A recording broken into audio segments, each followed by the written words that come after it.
Hello everyone, very very good morning. कैसे हो आप सब? हम सब तो बिल्कुल ठीक हैं और उम्मीद करती हूँ कि आप सब भी बिल्कुल अच्छे होंगे और बहुत खुश होंगे। आप सभी का आपके अपने चैनल एसके ब्लॉग्स में बहुत बहुत स्वागत है। तो फ्रेंड्स, सबसे पहले आप सभी को मेरी राम राम। आप सभी के लिए परमपिता परमात्मा से प्रार्थना करती हूँ कि परमात्मा आप सभी को अच्छी सेहत बख्शे, आप सभी की सारी मनोकामनाएं पूरी हो जाएं और आप सभी के घरों में ढेर सारी खुशियाँ आएँ। तो फ्रेंड्स, अभी सुबह के 7:30 बज चुके हैं और मैंने नहाने के बाद ही मशीन लगाई है। वैसे कपड़े अभी नहीं धोऊंगी, बाद में धोऊंगी क्योंकि अभी तो लाला को जगाऊंगी, स्नान कराऊंगी। तो ये है कि चलो एक बार मशीन मैंने चालू कर दी है। वाइट वाले कपड़े डाल दिए हैं तो उनको धुलने में भी पौने घंटे का टाइम लगता है। तो मैंने 40 मिनट का टाइम मशीन में सेट कर दिया है कि अपना काम करती रहूँगी और वो वाले कपड़े मेरे धुल के तैयार हो जाएंगे। बीच में जैसा ही टाइम लगेगा उनको मैं निकाल दूँगी और पानी के टब में छोड़ दूँगी और दूसरे कपड़े धुलने के लिए डाल दूँगी। तो साथ के साथ मेरा काम होता चला जाएगा। लेकिन अभी ये है कि लाला को जगाना होता है, 8 बजे के करीब मैं जगाती हूँ। तब तक सोचा कि चलो रसोई में मेरे जो छोटे मोटे काम हैं पहले इनको समेट लेती हूँ, क्योंकि अब जैसे मान लो लाला को 8 बजे जगाती हूँ तो 9 बजे तक आरती भोग ये सारा काम होता है। तो 1 घंटे में वो सारा काम मेरा हो जाता है। उसके बाद फिर मैं अपना लग जाती हूँ रसोई में खाना बनाने के लिए। और अगर डायरेक्ट ही 9 बजे आकर मैं खाना बनाने की तैयारी करती हूँ और जो छोटे मोटे काम होते हैं तो फिर थोड़ा सा लेट हो जाता है। तो मेरा यही होता है कि बिना नहाए तो बस रसोई में आने का मन नहीं होता है। एक लाइफ मेरी ऐसी भी थी जब मैं राधा स्वामी पंथ से जुड़ी हुई थी, वृंदावन के रसिकों से मैं नहीं जुड़ी थी। तब लाइफ कुछ और ही थी। तो सुबह उठ के और बिना नहाए धोए ही मैं अपना रसोई का काम कर देती थी। लेकिन अब उन चीज़ों को जब मैं सोचती हूँ तो कभी कभी लगता है कि कैसी थी मैं। लेकिन जब से मैं जो है ठाकुर जी के साथ जुड़ी हूँ, कान्हा ने मेरी बाँह पकड़ी है, तब से मेरा जीवन बिल्कुल बदल गया है। बिना नहाए धोए तो रसोई में कदम रखने का मन ही नहीं होता है कि बिना नहाए मैं रसोई में जाऊँ ही नहीं। तो सुबह ये होता है कि जैसे मैं उठती हूँ तो उठ के और मुंह धो के और फिर मैं लग जाती हूँ थोड़ा बहुत अपना बुनाई का काम करने के लिए, क्योंकि मुझे ये भी होता है कि सुबह उठ के और एक जोटा सा मैं अगर नीटिंग का काम कर लेती हूँ तो फिर घर के काम दिन भर चलते रहते हैं। और एक बार ही अगर सुबह सुबह मैं सारे घर के काम में लग जाती हूँ फिर थोड़ी थकावट सी हो जाती है और बुनाई का काम नहीं हो पाता है।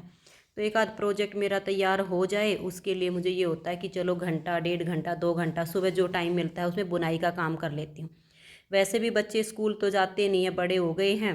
अब बड़े बच्चों के साथ अभी इतना सुकून भरा जीवन तो हो ही गया है कि वो सुबह की भागदौड़ मेरी ख़त्म हो चुकी है। लाइफ में थोड़ा सा आनंद है और आनंद मन का होता है। सबसे ज़्यादा आनंद तो मेरे कन्हैया के साथ जुड़ने के बाद ही मन में आया है। नहीं तो ये काम तो मैं पहले भी करती थी लेकिन मन में एक उचाट सा बना रहता था। वो कहते हैं ना, एक मन आनंदित नहीं था। भाई ये काम करना वो काम करना, मन में एक उथल पुथल मची रहती थी दिन भर की, पता नहीं क्यों। कभी कभी बहुत चिड़चिड़ा दिमाग भी हो जाता था काम को लेकर के। लेकिन अब मेरे ठाकुर जी की ऐसी कृपा है, मेरे लाला की ऐसी कृपा है, काम वही है, दिन भर वही काम करना है, लेकिन मन अंदर से बहुत आनंदित रहता है, बहुत शांत रहता है। अगर बाई चांस कोई काम लेट भी हो जाता है तो मन में यही रहता है कोई बात नहीं, हो जाएगा, कोई टेंशन नहीं है, पहले ये वाला कर लेती हूँ बाद में वो वाला हो जाएगा। मतलब एक अंदर से सुकून आ गया है।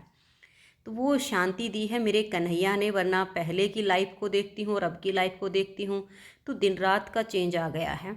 और ये देखिए अभी मैंने जो है लाला को स्नान करा दिया है और अभी मैं लाला को सजा रही हूँ। मेरे लाला को सुंदर सुंदर से वस्त्र धारण करा देती हूँ, इनका श्रृंगार कर देती हूँ। बाकी देखिए जैसे मैं यूट्यूब पर वीडियो देखती हूँ लोगों को काजल आईब्रो ये सब चीज़ें लगाते, तो मुझे नहीं लगता कि लाला को इस तरह की चीज़ें लगानी चाहिए, क्योंकि जैसे हमारा छोटा सा बच्चा होता है उसको हम केमिकल की कोई चीज़ नहीं लगाते हैं, बच्चे को एलर्जी हो जाती है। तो मेरा मन नहीं मानता इस तरह की जो मैं देखती हूँ यूट्यूब पर लोग वो पेंट वाले होते हैं, ऐसे कलर वगैरह कुछ कुछ लगाते रहते हैं ठाकुर जी को। मेरे मन में ऐसा भाव आता है कि मेरे लाला को बहुत पीड़ा होगी इन चीज़ों से। तो जैसे हम एक अपने नवजात शिशु के साथ में बहुत ऐसी चीज़ें यूज करते हैं कि बच्चे को इन्फेक्शन ना हो, ठीक अगर इसको अपना लाला माना है तो फिर पूर्णतया लाला मानो, उसको बच्चे की तरह ही उसका श्रृंगार, उसको वही सारी चीज़ें वही करो जो एक छोटे बच्चे के साथ होती, तभी मन में भाव आता है कि ये हमारे लाला हैं। तो वही मैं ऐसी चीज़ें लाला के साथ में यूज नहीं करती हूँ जिससे मेरे लाला को दुख हो। तो देखिए लाला को मैंने विग लगा दी है और लाला बहुत सुंदर लग रहे हैं, बहुत प्यारे लग रहे हैं। सच मानिए जब लाला को तैयार करके और बुलाए लेती हूँ ना तो आँखों में आंसू आ जाते हैं, इतने सुंदर लगते हैं ना, बहुत सुंदर लगते हैं। और अभी जैसे लाला को मैं बिंदी लगाती हूँ, क्योंकि बिंदी नहीं लगाती हूँ ना तो लाला मुझे सुंदर ही ऐसा लगता है कि जैसे लाला का जो मुख का श्रृंगार है ना वो थोड़ा सा अधूरा रह गया है, और बिंदी लगाने के बाद तो इतने प्यारे लगते हैं ना, बिल्कुल चार चांद लग जाते हैं। लो भाई लाला को बांसुरी भी दे दी है और अब मैं अपने प्यारे लल्ला को मुकुट पहना देती हूँ। पूर्णतया मेरे लाला का श्रृंगार हो चुका है। अब अपने लाला को आईना दिखाती हूँ और पूछती हूँ कि देख मेरे लल्ला, आज तेरी मैया ने, तेरी दास ने आज तुझको ऐसा सजाया है। मेरे ठाकुर जी तुमको पसंद आया कि नहीं आया? कोई कमी हो तो बोलो मेरे लल्ला, मन में भाव आ जाता है, कोई चीज़ अगर कम ही होती है ना तो मन में भाव आ जाता है, उसको फिर मैं बाद में देखती हूँ कि हाँ ये वाली चीज़ इसमें जो है ठीक नहीं लग रही है। तो वही अभी मैं लाला के फिर भोग आरती करूँगी पहले और फिर भोग लगाऊँगी। और एक बहन ने जो है व्हाट्सएप पे भी मैसेज किया था कि क्या आप मतलब ठाकुर जी को जब भोग लगाते हो तो तुलसी दल नहीं लेते हो? देखिए तुलसी के बिना तो ठाकुर जी का भोग लगता ही नहीं है। जब तुलसी दल होता है तभी मेरे प्यारे लाला का भोग लगता है। चाहे हम उनको ड्राई फ्रूट का ही भोग क्यों ना लगाएं, तुलसी दल तो उसमें भी होता है। तो जैसे मैं दूध बिस्किट का सुबह भोग लगाती हूँ, लड्डू बने होते हैं बेसन के तो वो ले आती हूँ। इस टाइम पे बेसन के जो लड्डू ना वो ख़त्म हो गए हैं। बनाऊँगी जैसे ही मुझे थोड़ा सा टाइम वगैरह लगेगा तो थोड़े से लाला के लिए लड्डू और बनाऊँगी बेसन के। लेकिन अभी जैसे बिस्कुट हैं, दूध लड्डू तो ख़त्म हो गए हैं तो बिस्कुट ले आती हूँ, खाली दूध से लाला का पेट नहीं भरेगा। तो लाला को दूध बिस्किट का भोग लगा दिया है। आप सब भी मेरे प्यारे से गोविंद का दर्शन कर लीजिए। और आज की इस वीडियो में इतना ही। वीडियो अच्छी लगी हो तो लाइक शेयर कीजिए। मिलते हैं नेक्स्ट वीडियो में, तब तक के लिए आप सभी को मेरा प्यार भरा नमस्कार। मेरी और मेरे गोविंद की तरफ से आप सभी को प्यार भरी राधे राधे। मिलते हैं नेक्स्ट वीडियो में, तब तक के लिए खुश रहिए और आप सब अपना अपना ध्यान रखिए।